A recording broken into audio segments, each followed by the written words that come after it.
আমার আমেরিকান ভাই এসেছে। হ্যাঁ, তার জন্য আমেরিকান দাদার জন্য কিন্তু আমেরিকান ভাইয়ের খাবার জন্য। থালি চলে এসেছে, মাটন থালি, আর এই পাশে আমার জন্য মাছ ভাত। তো বন্ধুরা, আজকে কিন্তু আমার প্রায় 1-1.5 মাস বাদে চলে এসেছি আমরা কোথায়? দুই বোনের হোটেলে। তো আজকে আমাদের দুপুরের লাঞ্চ বেড়ে দিচ্ছে দিদি। এখন বলো দিদি, কি কি দিচ্ছ? এই সবে ভাত।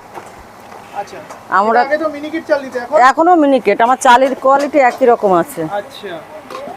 তো আমি আর আমেরিকান দাদা কিন্তু খাওয়া দাওয়া করবো একসাথে। আহা,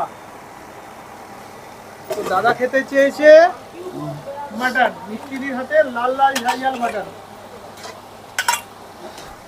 চলুন, রেডি হচ্ছে, দিদি রেডি করছে। আর আজকে এমন দিনেই এসছি, আজকে আমার বাড়িতে কেউ নেই, খাবার দাওয়ারও নালে হতো না, বুঝলে তো দিদি? ডাল খাবে তো একটু? হ্যাঁ, ডাল খাবে তো? হ্যাঁ।